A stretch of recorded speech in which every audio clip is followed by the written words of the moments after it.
The last thing I wanted to do at work on a Friday at 6 was fill out a sex quiz. On a scale of 1 to 10, how kinky are you? I glanced at the question on my computer screen and rolled my eyes. Then they snagged on the time in the upper right corner, and I panicked. Fuck, I don't have time for this, I muttered to myself. I didn't finish updating the graph on my desk in front of me or adjusted the project schedule or any of the other things that got pushed back because of the meeting earlier. Just like everything else on the James Inn build.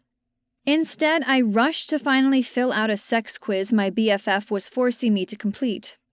It was after 6 and no one else was in the office, the others having cut out for the weekend already.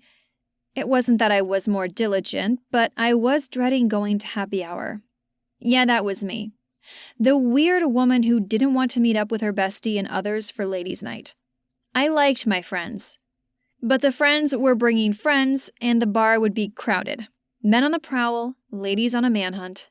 I wasn't interested. It made me nervous, uncomfortable. And I really didn't want to have my quiz shared, like all of them would. My sex life sucked, and I didn't need to share it. I typed my answer about being kinky with no comment, then scanned the next question. If you didn't answer, is it because you are a virgin? Jesus. I couldn't believe Mallory had come up with this. No, I could. It was just like her to be so bold and insane. To take something from an 80s movie and put a modern and adult spin on it. I jammed the N and the O keys extra hard. How many partners have you had? My cell rang and I jumped when I saw the display. I grabbed it up and answered. I can't believe you're making me take this stupid quiz. I told my best friend instead of hello. I can't believe you haven't answered any of my calls, Mallory countered, but wouldn't be distracted. And the quiz is for ladies' night. That I already knew. She'd been pestering me about it for almost a week. Yes, I'd been holding off that long. As for ignoring her, I'd seen she'd called 3 times and left 4 texts, but had been too crazy to reply. I had to hear from Gemma about the gorgeous man in your office. Of course, Mallory would get the latest from Gemma, the office manager, who she knew since she came to the office sometimes. I want to hear all about it. Sex quiz or details on Maverick James. I offered her the options, but I wasn't sure which one she was going to pick. Shit, that's a tough call. It's going to be so much fun reading all the sex quiz answers. She replied with enthusiasm that bordered on giddy.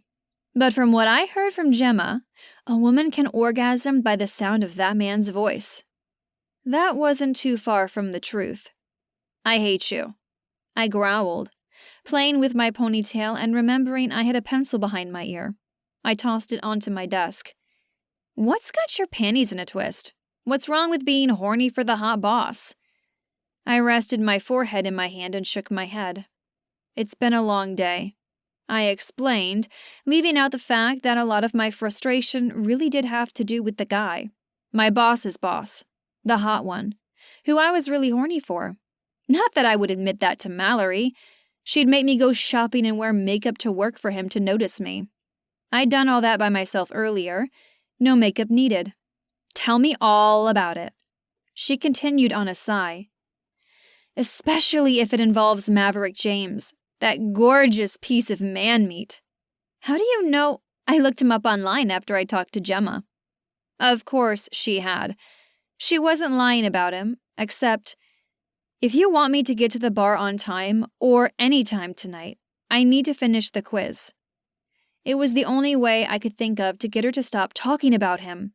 Talk about a guy making me nervous and uncomfortable.